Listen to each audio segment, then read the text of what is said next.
The Cathera had ruled the galaxy for 3,000 years. Their name alone made entire star systems surrender without firing a single shot.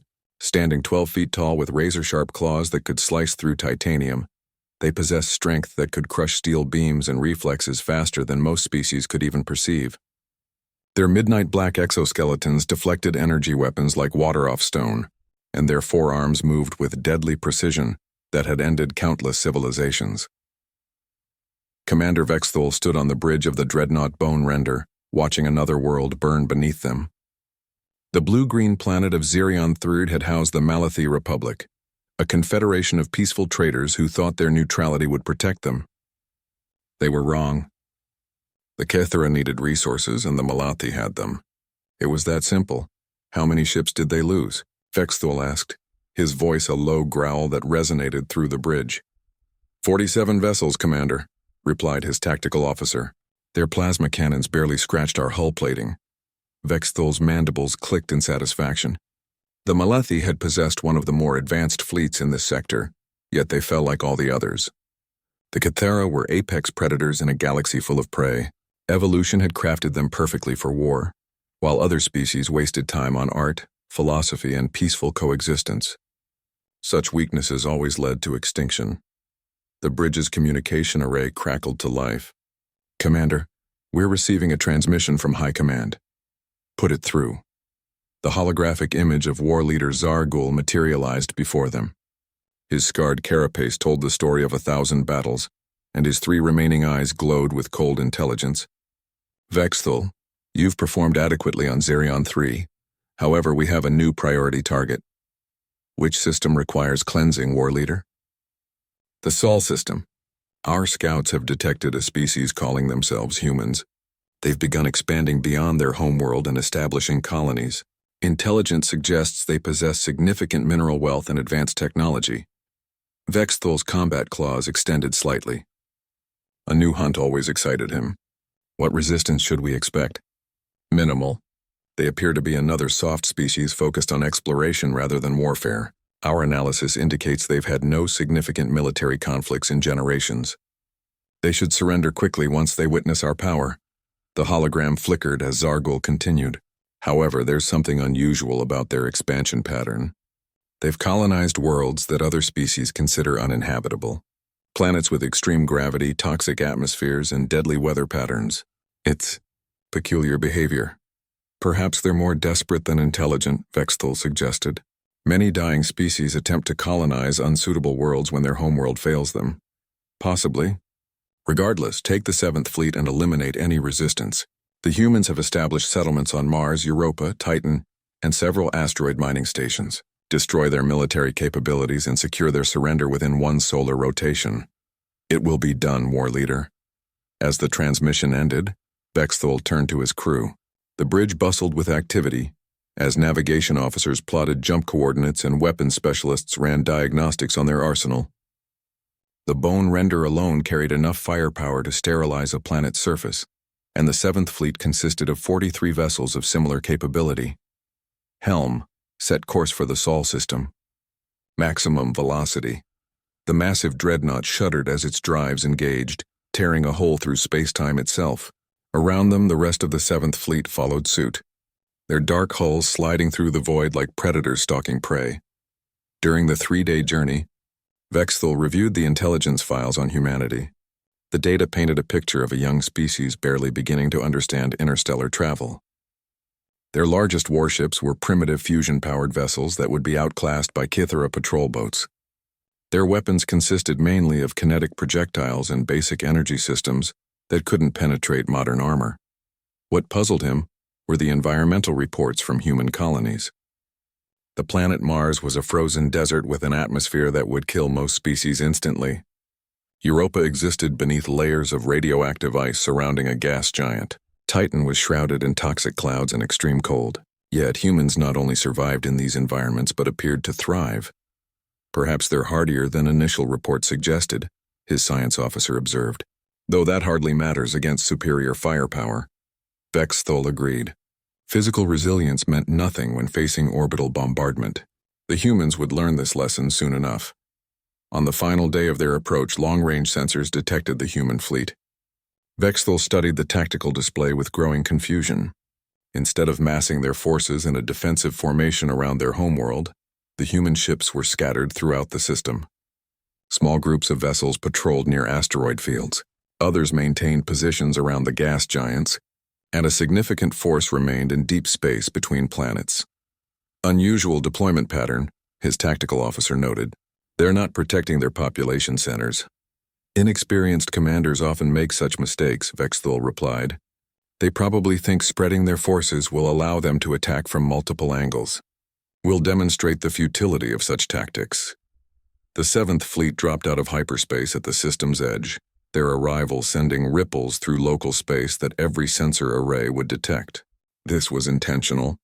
The Kythera wanted their enemies to see them coming, to feel the growing dread as inevitable doom approached.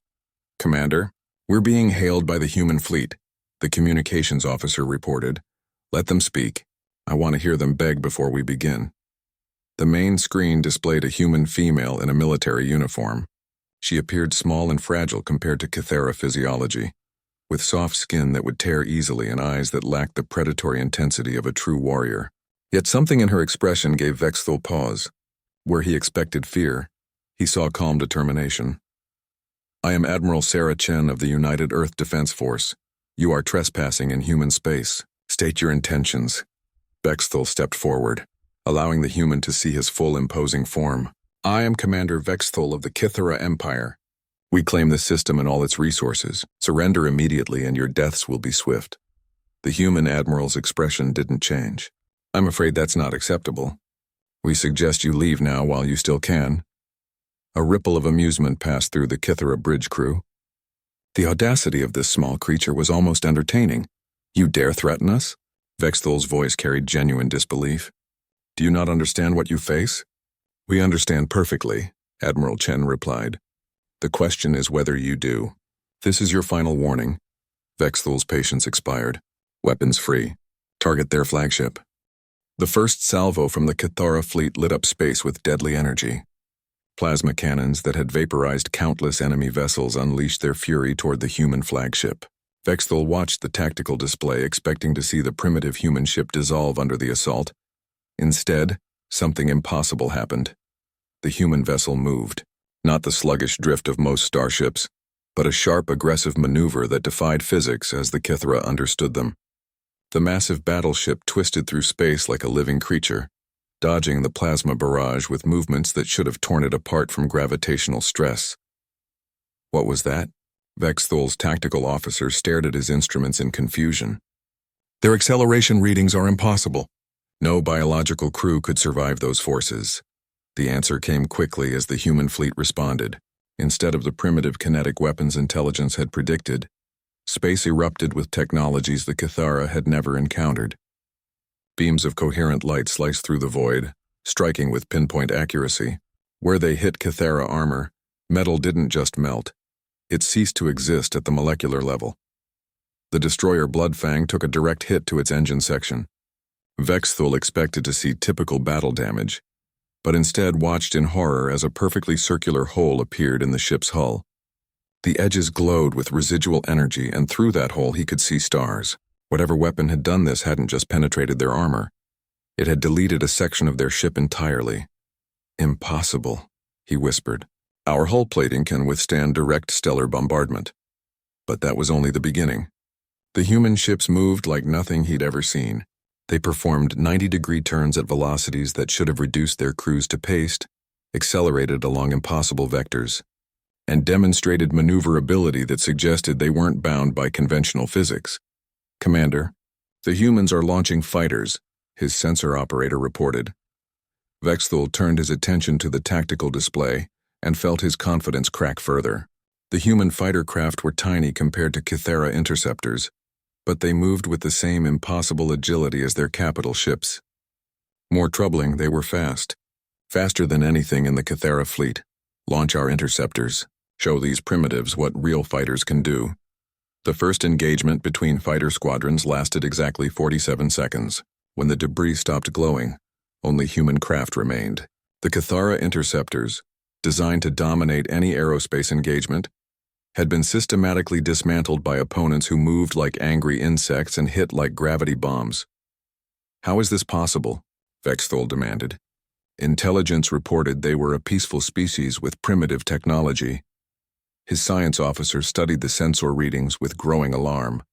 "Commander, I'm detecting massive gravitational anomalies around their vessels. It appears they're somehow manipulating local spacetime to achieve these maneuvers."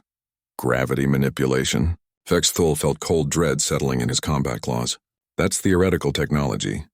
No species has successfully weaponized gravitational fields. The evidence suggests otherwise, sir. The battle continued to deteriorate. Human weapons proved devastatingly effective against Kythera defenses. Their laser systems cut through armor like it was tissue paper. Their missile weapons carried warheads that seemed to fold space itself, creating localized implosions that crushed ships from within. Most terrifying, some of their weapons appeared to accelerate projectiles to significant fractions of light speed, delivering kinetic impacts that no shield could deflect. Yet it wasn't just their technology that proved superior. The humans fought with a tactical sophistication that impressed and terrified Vexthol. They coordinated their movements across the entire battlefield, setting complex traps and executing maneuvers that required split-second timing. No species the Kythera had encountered possessed such natural combat instincts. "Commander, the Flesh Ripper is reporting critical damage. They're requesting permission to withdraw." Vexthol stared at the tactical display in disbelief. The Flesh Ripper was a heavy cruiser capable of conquering entire systems single-handedly. Now it limped through space, trailing atmosphere and debris, overwhelmed by vessels a fraction of its size. "Denied. All ships maintain attack formation. We are Kythera. We do not retreat from inferior species." But even as he spoke those words, Vexthol knew they were no longer true. Whatever these humans were, they were anything but inferior. Their ships moved with deadly grace, their weapons struck with impossible precision, and their tactics demonstrated an understanding of warfare that the Kythera had never encountered. A new alarm sounded across the bridge. "Commander, detecting massive energy buildup from the human flagship." On the main screen, Admiral Chen's vessel began to glow with contained power. Energy readings spiked beyond anything in the Kythera databases. Whatever weapon they were charging, it was orders of magnitude more powerful than anything they'd deployed so far. "Evasive maneuvers," Vexthol commanded. Too late. The human flagship released its energy in a focused beam that crossed the distance between ships in an instant. When it struck the bone render, Vexthol felt the massive dreadnought actually pause in space. For a moment, nothing seemed to happen. Then his ship began to come apart. Not from explosion or fire, but as if the fundamental forces holding it together had simply stopped working. Hull plates separated along their seams. Superstructure elements drifted away from the main hull. Electronic systems flickered and died as molecular bonds holding their components together ceased to function. "What's happening to my ship?" Vexthol roared. "Unknown, Commander. All structural integrity is failing simultaneously. It's as if our molecular cohesion is being disrupted." Through the chaos, Admiral Chen's voice reached them across communication channels that should have been severed. "Commander Vexthol, this is your opportunity to surrender. We have no desire to continue this slaughter." Slaughter. The word hit Vexthol like a physical blow. For 3 millennia, the Kythera had been the ones doing the slaughtering. They were the apex predators, the ultimate evolutionary achievement, the perfect warriors. Yet in less than an hour, these soft-looking humans had systematically dismantled the 7th Fleet with apparent ease. "Sir, we're receiving surrender requests from 17 ships," his communications officer reported. "They're requesting immediate evacuation assistance." Vexthol looked around his disintegrating bridge. Emergency lighting cast eerie shadows as structural supports groaned under stress they were never designed to handle. His crew worked frantically to maintain life support while their ship literally fell apart around them.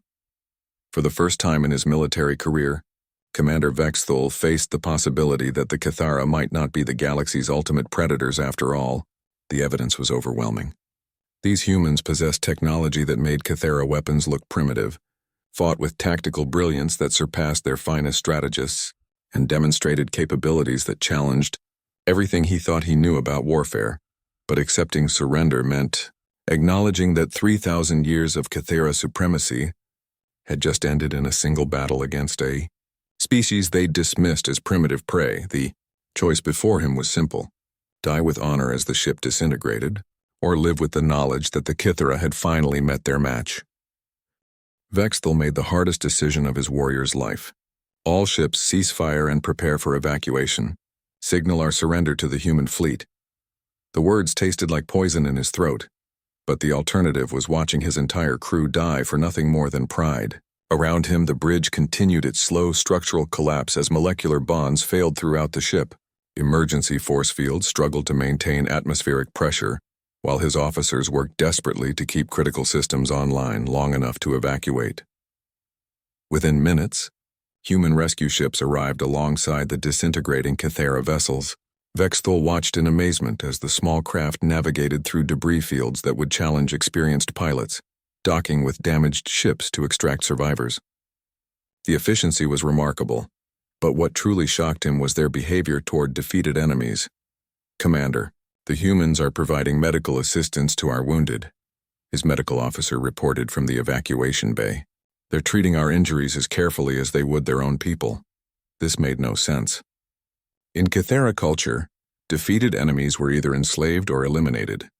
Showing mercy to conquered foes was seen as weakness that invited future rebellion. Yet these humans seemed genuinely concerned about Kithara casualties they'd inflicted during battle. Admiral Chen's voice crackled through the communication system. "Commander Vexthal, we're prepared to take you and your senior staff aboard our flagship for debriefing. You have my word that you'll be treated according to standard prisoner protocols." "Standard prisoner protocols?" Vexthal asked. "What does that mean?" "It means you'll be housed in comfortable quarters, provided with appropriate food and medical care, and given the opportunity to communicate with your government regarding terms for your return." Vexthal's mandibles clicked in confusion. "You're not planning to execute us?" A pause. "Execute you? Commander, we're not at war with your people. We're defending our territory against what appeared to be an unprovoked attack. Once we establish peaceful relations with your government, we hope to arrange prisoner exchanges and prevent future conflicts." The concept was so alien to Kithara, thinking that Vexthal struggled to process it. These humans had just demonstrated military superiority over the galaxy's most feared warriors, yet they spoke of prisoner exchanges and peaceful relations. Were they naive, or was this some kind of psychological warfare designed to lower his guard? "Very well," he finally replied. "I accept your terms." The transfer to the human flagship revealed new mysteries. As Vexthal's shuttle approached the massive vessel, his pilot pointed out details that defied conventional ship design. The hull showed no visible weapon ports, yet they'd witnessed devastating firepower emerge from its surface. No obvious engine nacelles, yet it moved with impossible agility. The entire ship seemed to challenge basic engineering principles. "How do they achieve such capabilities with that design?" his pilot whispered. "I don't know," Vexthal admitted, "but we're about to find out." The docking bay was enormous, easily accommodating dozens of vessels simultaneously. But what captured Vexthal's attention were the humans working throughout the space. They moved with purpose and efficiency, but also something the Kithara had never encountered in a military setting. They seemed to enjoy their work. Crew members smiled at each other, shared casual conversations, and displayed none of the rigid discipline that characterized Kithara forces. Admiral Chen waited for them in the docking bay, accompanied by a small honor guard. Up close, she appeared even more fragile than Vexthal had imagined. Standing barely 6 feet tall with soft features and delicate bone structure, she looked like she'd break under the slightest pressure, yet her presence commanded respect from every human in sight. "Welcome aboard the UES Indomitable, Commander Vexthal," she said formally. "I'm Admiral Sarah Chen. I hope we can have a productive conversation about preventing future conflicts between our peoples." Vexthal studied her carefully. "You speak of peace, yet you've just destroyed most of my fleet with weapons I've never seen before. This seems contradictory." "Not contradictory at all," Chen replied, beginning to walk toward the interior of the ship. "We prepared for the possibility of hostile contact, but we prefer diplomatic solutions when possible. Your attack forced us to defend ourselves, but that doesn't mean we want an ongoing war." As they moved through the ship's corridors, Vexthal observed details that challenged everything he thought he knew about military vessels. The passages were wide and well lit, with viewing ports that showed the cosmos beyond. Crew quarters appeared comfortable rather than Spartan. Recreation areas contained games and entertainment systems. This looked more like a civilian transport than a warship. This doesn't seem like a military vessel, he commented. It's primarily an exploration ship, Chen explained. We converted it for defense when our sensors detected your fleet approaching.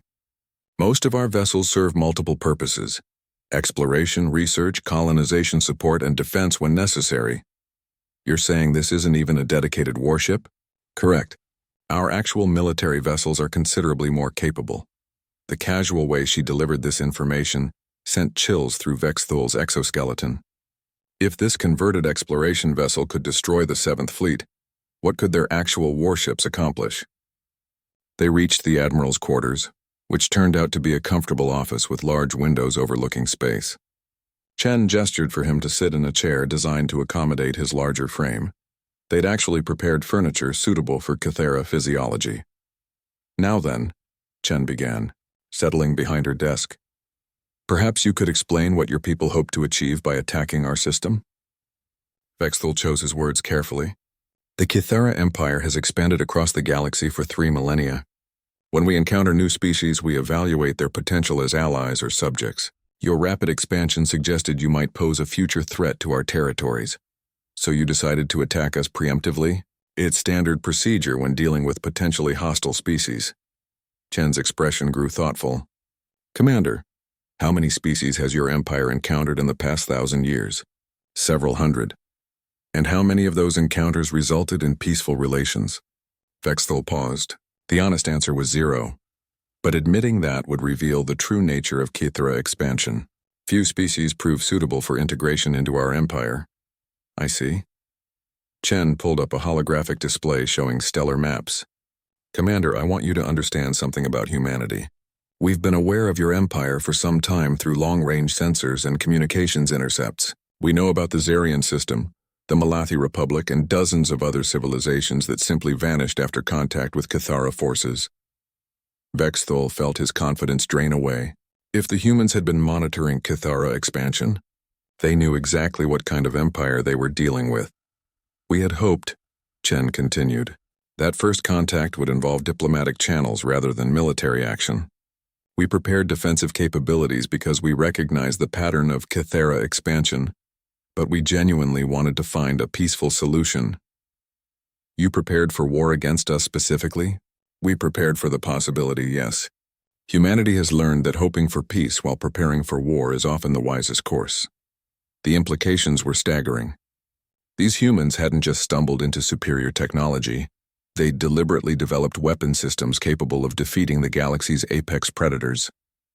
They'd studied Kythera tactics, analyzed their technology, and created countermeasures for everything the Empire might deploy. The question now, Admiral Chen said, is whether your people are willing to coexist peacefully with humanity, or if you insist on continuing a conflict you cannot win. The communication chamber aboard the UES Indomitable hummed with energy as Admiral Chen prepared to facilitate a conversation between Commander Vexthul and the Kythera High Command. The defeated commander sat rigidly in his specially designed chair, his forearms displaying the nervous tension that rippled through his exoskeleton.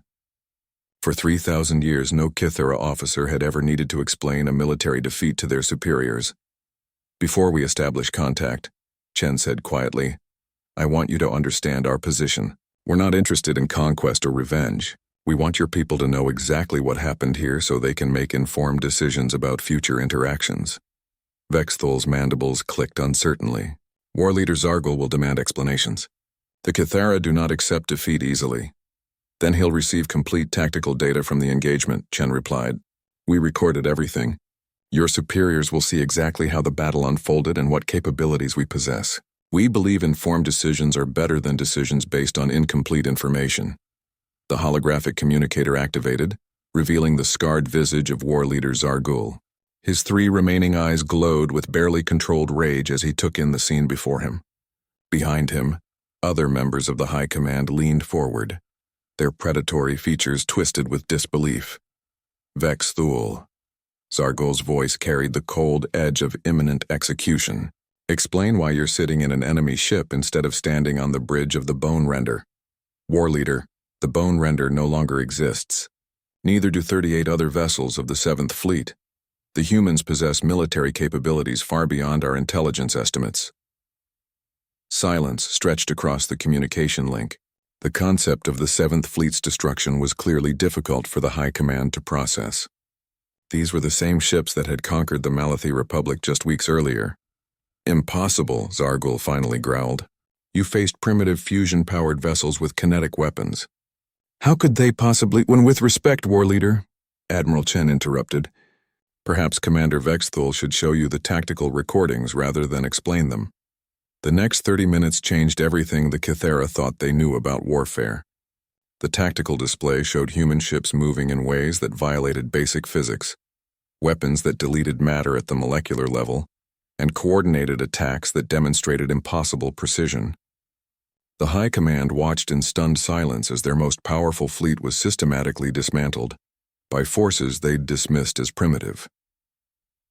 When the recordings ended, War Leader Zargul stared at the display with the expression of someone whose fundamental worldview had just collapsed. These weapons, this technology, where did you acquire it? We developed it ourselves, Chen replied simply. Humanity has always been good at solving problems, especially when our survival depends on it.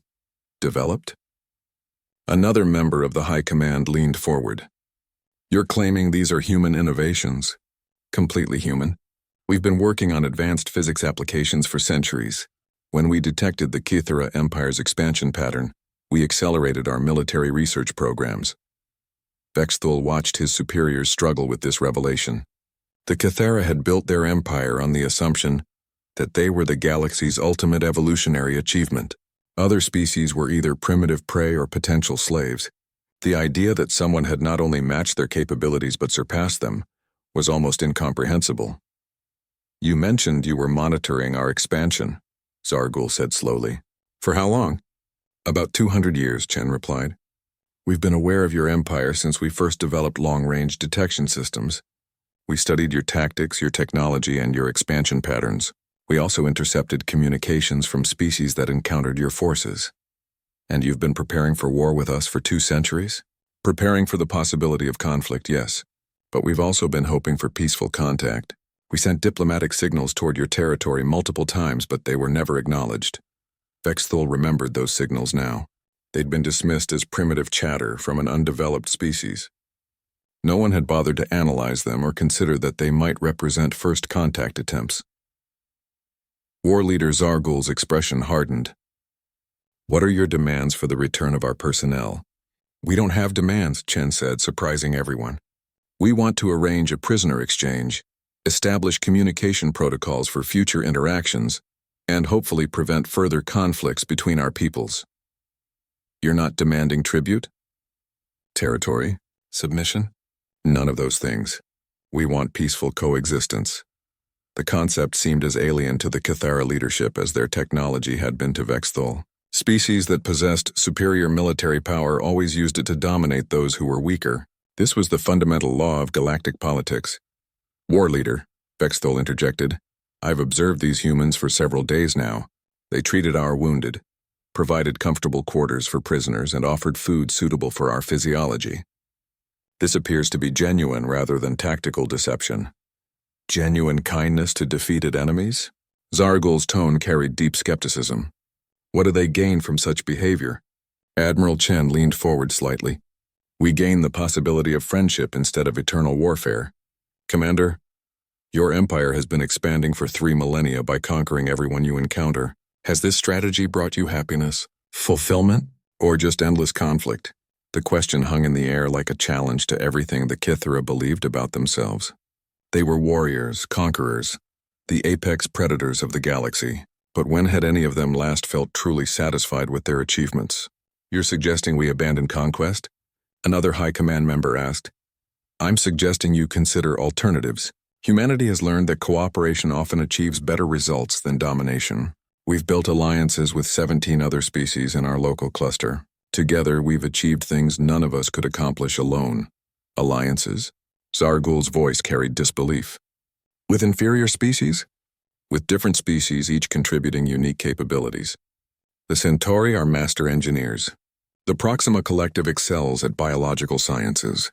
The Tau Ceti Republic has developed incredible artistic techniques that enhance our psychological well-being. Every species offers something valuable. Vexthul found himself genuinely curious about this concept. And none of these allies attempt to dominate the others? Occasionally there are disputes, but we resolve them through negotiation rather than warfare. It's more efficient and less destructive than conquest. War leader Zargul was quiet for a long moment, considering implications that challenged 3,000 years of Cathara culture. Admiral Chen, assuming we were interested in exploring these alternatives, what would you propose? Start small. Establish formal diplomatic relations. Exchange cultural information.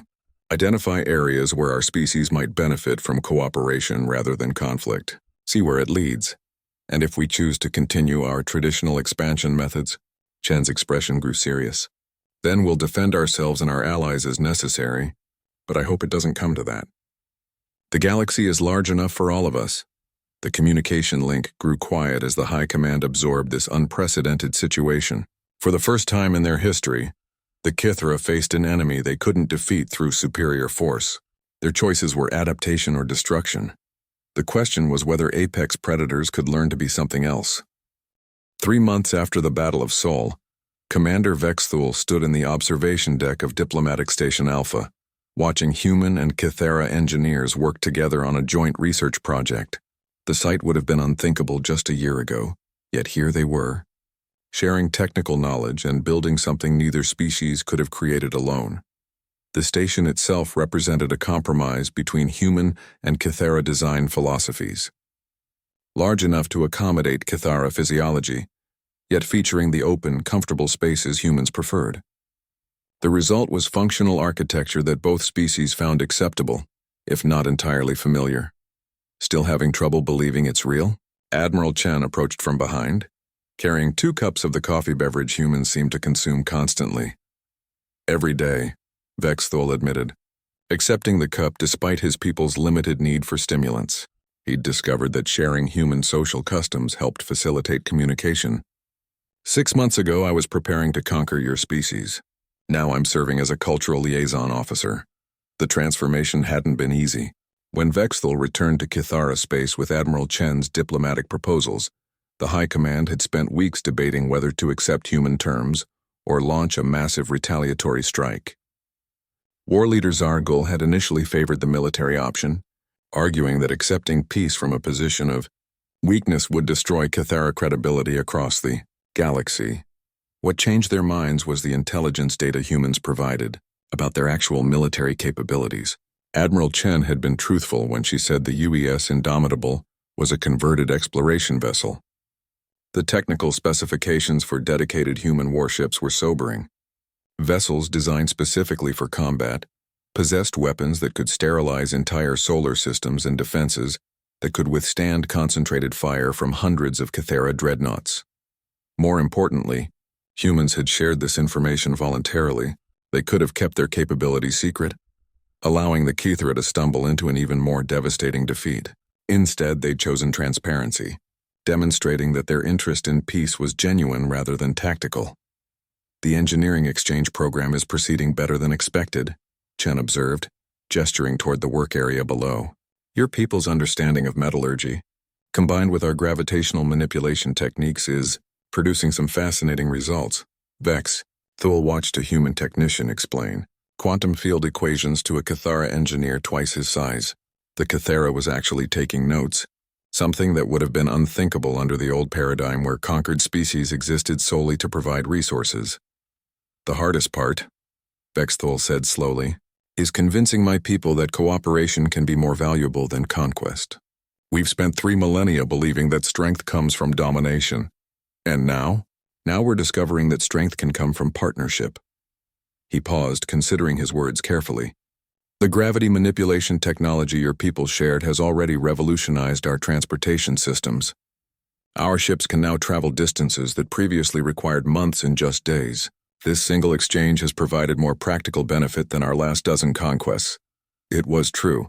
The technological cooperation agreements had yielded innovations neither species could have achieved independently. Human computational methods enhanced Kithara weapons precision. Kithara material science improved human ship construction. Most surprisingly, both species had discovered that their different approaches to problem-solving created synergistic effects that accelerated research in unexpected directions. "There's something else," Chen said, her tone becoming more serious. "We've received communications from several other species in your former expansion zone. Word is spreading about what happened at Sol." Vexthol's combat claws extended slightly in involuntary stress response. "What kind of communications?"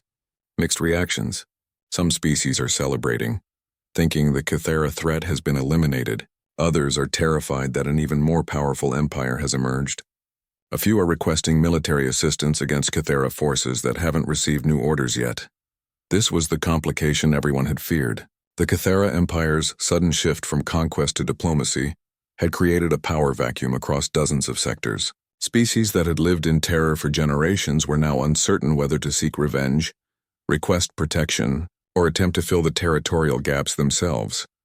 "The Hegemony Council has been particularly vocal," Chen continued. "They're demanding that we share our military technology so they can properly deal with remaining Kythera forces." Vexthol's mandibles clicked in agitation. The Hegemony Council represented a coalition of species that had barely escaped Kythera conquest through careful diplomacy and tribute payments. They'd survived by being useful enough to keep alive but not threatening enough to require elimination. The prospect of suddenly possessing superior firepower would be intoxicating to them. "You're not considering their request, are you?" "Absolutely not," Chen replied firmly. "Spreading advanced weapons technology would destabilize the entire region. We've made it clear that our defensive capabilities are not for sale or transfer." "What about the Kythera colonies that haven't acknowledged the new policies?" This was another growing problem. The Kythera Empire had expanded across such vast distances that communications took weeks or months to reach remote territories. Many colonial governors and fleet commanders were still operating under the old conquest directives, unaware that the High Command had fundamentally changed course. "We're working with your government to establish rapid communication protocols," Chen said. "But some of your people are resistant to the new approach." Vexthol knew exactly what she meant. Traditional Kythera commanders like Admiral Torvak and General Quindar viewed the peace agreement as cowardice. They'd rather fight to extinction than accept what they saw as submission to inferior species. Several colonial governors had already declared independence rather than follow High Command's new directives. "War leader Zargul is sending envoys to the resistant colonies," Vexthul explained. "But changing 3 millennia of military culture doesn't happen overnight. We understand that. What concerns us are reports of increased aggression from some Kythera forces. It's as if they're trying to prove their worth through more extreme conquest methods." A chill ran through Vexthol's exoskeleton. He'd heard similar reports but hoped they were exaggerated. The idea that some Kythera commanders might be escalating their brutality in response to the peace agreement was deeply troubling. "There's something you need to know," he said quietly. "Some of my people believe that humans have somehow weakened the Kythera warrior spirit. They think the only way to restore our honor is through increasingly violent displays of power. Are they likely to target human territories? Not directly. They know that would mean total annihilation. But they might attack species under human protection as a way of challenging your authority without directly confronting your military." Chen's expression grew grim. "That would force us to intervene militarily, which could destabilize the entire peace process." "Exactly. These commanders are hoping to provoke a response that proves humans are just another conquering empire, which would justify returning to traditional methods." It was a sophisticated form of psychological warfare that played on deep cultural fears within Kythera society. If humans could be provoked into aggressive action, traditionalist factions could argue that the peace agreement was merely a temporary tactical retreat rather than a genuine cultural evolution. "What do you recommend?" Chen asked. Vexthol considered the question carefully. "Joint patrols. Human and Kythera ships working together to enforce the new policies. It would demonstrate that cooperation is real while providing immediate response capability for any aggressive actions." "That's actually a good idea. It would also give your people direct experience working alongside human forces under peaceful conditions. More importantly, it would show the galaxy that humans and Kythera can function as partners rather than enemies. That visual alone might convince other species to consider diplomatic solutions instead of military ones." Chen nodded slowly. I'll discuss it with the Defense Council. But Vexthul, you realize this means Kithara ships would be helping to enforce restrictions on Kithara aggression. Some of your people will see that as betrayal. Some will, he agreed. But others will see it as evolution. The question is whether we can change fast enough to prevent the traditionalists from sabotaging everything we've built. Below them, the joint engineering team had successfully activated their experimental device, creating a stable gravitational field that could manipulate matter at the molecular level. Both species cheered the success, their voices blending in a harmony that would have been impossible just months earlier. The technology was impressive, but Vexthul found himself more interested in the cooperation itself. Watching natural enemies work together toward common goals challenged everything he'd believed about the nature of intelligent life. Perhaps Admiral Chen was right. Perhaps the galaxy was large enough for everyone. But first they had to survive the transition from 3 millennia of warfare to an uncertain peace, and that would require convincing some very dangerous people that evolution was preferable to. The joint patrol fleet hung in space near the Kepler 442 system, where long-range sensors had detected unauthorized Kithara military activity. Commander Vexthul stood on the bridge of the UES Harmony, watching the tactical display with growing concern. The readings showed 3 Kithara heavy cruisers systematically bombarding civilian settlements on the second planet. Identification confirmed, reported Lieutenant Commander Sarah Kim, the human tactical officer. The vessels are from Admiral Torvak's 9th Fleet. They're not responding to standard communication protocols.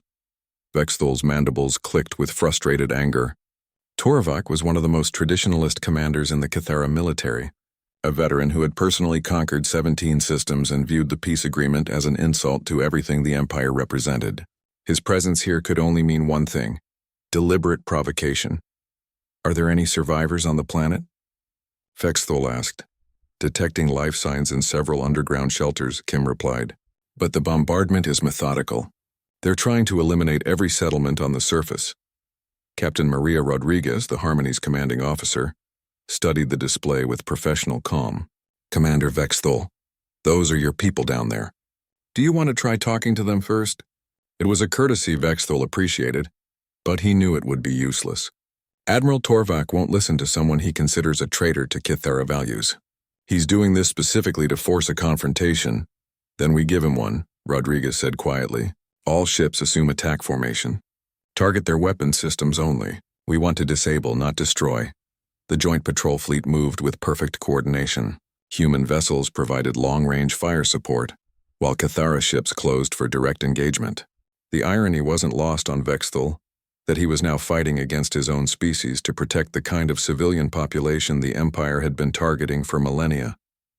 The battle was brief, but decisive. Admiral Torvak's ships possessed traditional Kithara technology, which meant they were hopelessly outclassed by the human-upgraded vessels in the patrol fleet. Their weapons couldn't penetrate the improved defensive systems, while precision strikes from the joint force systematically eliminated their offensive capabilities. "This is Admiral Torvak of the 9th Fleet," came the furious transmission. "I demand to know why Kithara ships are firing on their own people in defense of alien weaklings." Captain Rodriguez gestured for Vexthul to respond.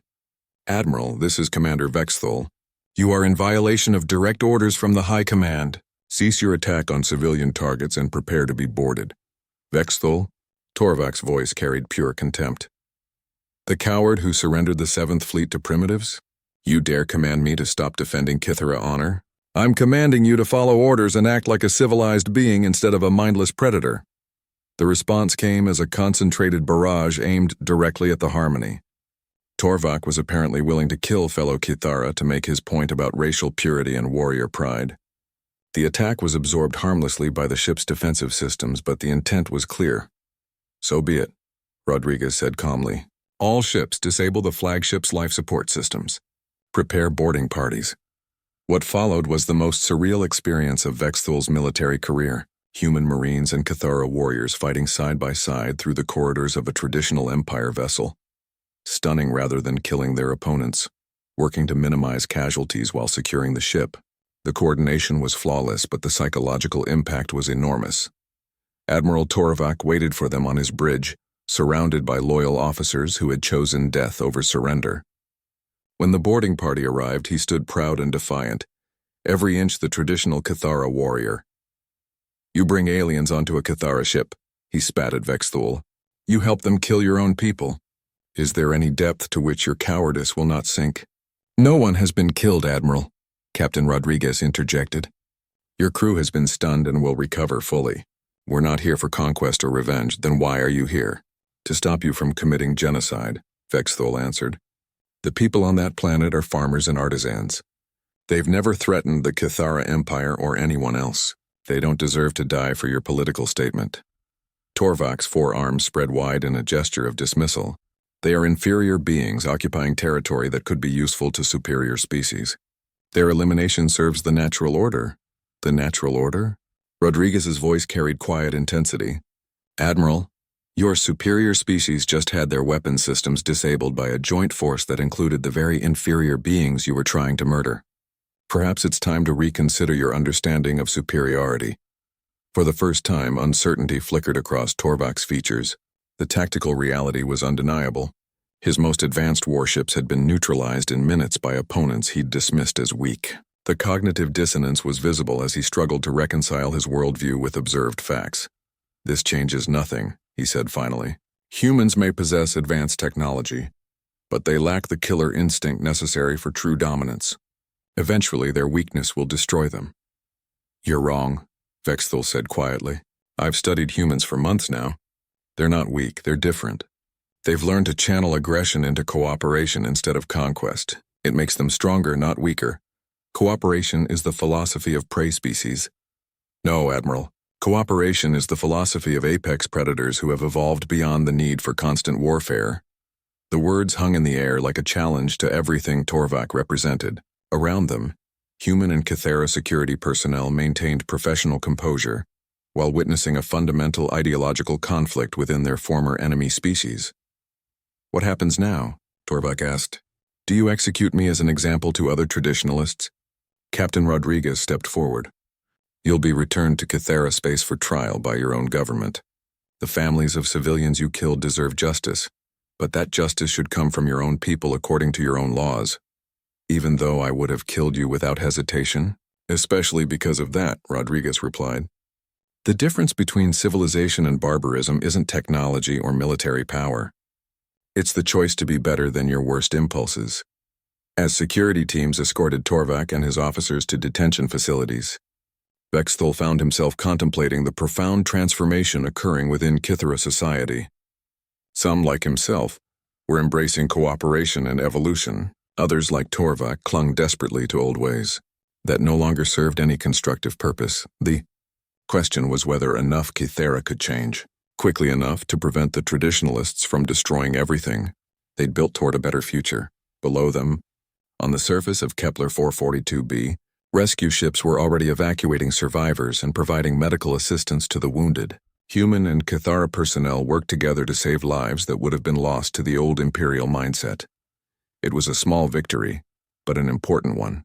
Each successful cooperation, each life saved, each choice to build rather than destroy, helped prove that apex predators could indeed evolve into something better than they had been. 5 years after the Battle of Seoul, the Galactic Cooperation Summit convened on New Geneva Station, a massive diplomatic facility constructed jointly by 17 different species. Commander Vexthul, now holding the title of Cathara Ambassador to the Galactic Council, stood at the observation deck watching. Representatives from across the galaxy arrived for the most important diplomatic gathering in recorded history. The sight would have been impossible to imagine when he'd first commanded the 7th Fleet. Cathara, ships docked peacefully alongside human vessels, while former prey species moved freely through corridors that had once known only the footsteps of conquerors. The transformation had taken years of patient work, but the results spoke for themselves. "Nervous about your speech?" Admiral Chen approached from behind, now wearing the insignia of Director of Interspecies Relations. Her hair showed more gray than before, but her eyes held the satisfaction of someone who had helped reshape galactic civilization. "Terrified," Vexthul admitted honestly. "Speaking to the Council about the Cathara Reformation Project is easy. Addressing the families of our victims is something else entirely." Today's session would include testimony from survivors of Cathara conquest, representatives of extinct civilizations, and detailed accounting of 3 millennia of imperial expansion. It was part of the truth and reconciliation process that had been established to address historical grievances while building foundations for future cooperation. Remember, Chen said gently, you're not responsible for what the Empire did before you understood there were alternatives. But you are responsible for what you do with that understanding now. Through the observation windows, Vexthul could see the memorial wall, a massive holographic display showing the names of every civilization that had been destroyed during Kithara expansion. The list scrolled continuously, taking nearly 6 hours to complete a full cycle. Each name represented thousands or millions of lives lost to imperial ambitions. The hardest part, he said quietly, is knowing that I participated enthusiastically. I believed we were bringing order to chaos, evolution to stagnation. I never questioned whether our victims might have preferred their own forms of order. And now I understand that diversity is strength, not weakness. The Malathi Republic's trade networks were more efficient than anything we built to replace them. The Zerian Confederacy's art enhanced psychological well-being in ways our military infrastructure never could. We didn't bring improvement. We brought uniformity masquerading as progress. The transformation hadn't been easy. Kithara society had spent years wrestling with fundamental questions about identity, purpose, and moral responsibility. Many traditionalists had chosen exile rather than adaptation, establishing isolated colonies where they could maintain old ways without interference. Others, like Admiral Torvak, had been tried and imprisoned for war crimes, their trials serving as public acknowledgement of imperial wrongdoing. But surprisingly, most Kithara had embraced the changes once they experienced the benefits firsthand. Technological cooperation had advanced their civilization by centuries. Cultural exchange had introduced concepts of art, philosophy, and recreation that enriched daily life beyond anything conquest had provided. Trade relationships had proven more profitable than resource extraction from conquered territories. Ambassador Vexthul, a soft voice interrupted their conversation. They turned to see Dr. Lyra Kess, a Malathi historian whose people had been among the last civilizations conquered before the human contact. Her pale blue skin and delicate features made her seem fragile, but Vexthul had learned that she possessed remarkable strength of character. Dr. Kess, he replied formally, I want to thank you again for agreeing to participate in today's session. It wasn't easy to decide, she admitted. Many of my people wanted nothing to do with any process that included Kithara participation. But I've seen the changes in your society over the past 5 years. I believe reconciliation is possible. This was the miracle that still amazed Vexthul. Species that had every reason to seek revenge had instead chosen to pursue justice through cooperation rather than retribution. The human model of restorative rather than punitive justice had proven attractive to many galactic civilizations.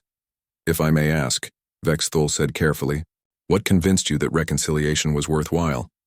Dr. Kess considered the question thoughtfully. The memorial garden you established on Zerion 3.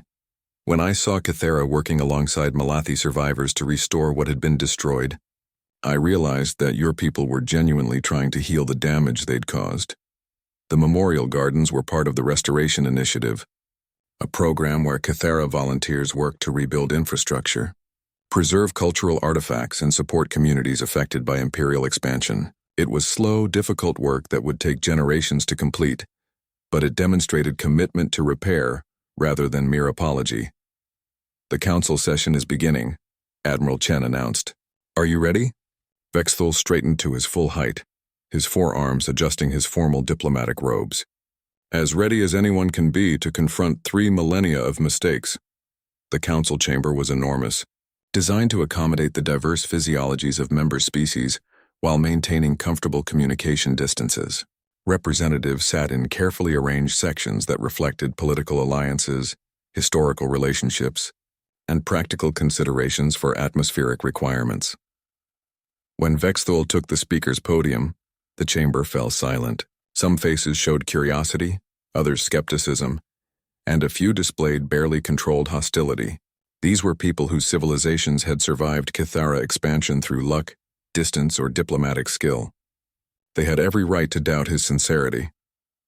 Honored representatives, he began, his voice carrying clearly through the chamber's translation systems. I stand before you not as a warrior of the Kithara Empire, but as a citizen of the galactic community we are all trying to build together. He paused, looking directly at Dr. Kess and other survivor representatives. I cannot undo the damage my people have caused. I cannot restore the civilizations we destroyed or return the lives we took. But I can acknowledge our responsibility and commit to ensuring such tragedies never happen again. The speech that followed was the most difficult of his life. He detailed specific atrocities, accepted institutional responsibility, and outlined the comprehensive reforms Kythera society had implemented.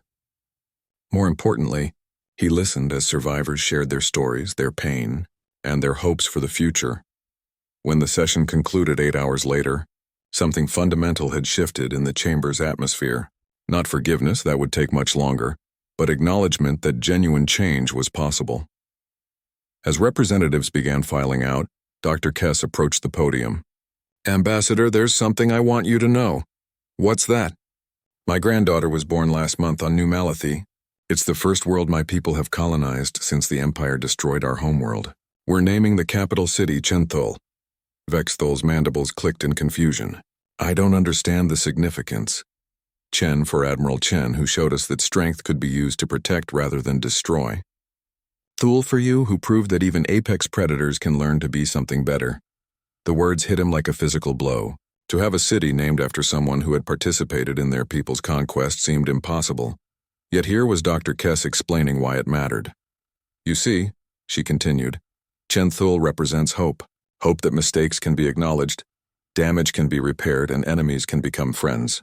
It's a very human concept, but we think it's worth adopting. As Vexthul walked back to his quarters that evening, he reflected on the extraordinary journey that had brought him to this moment.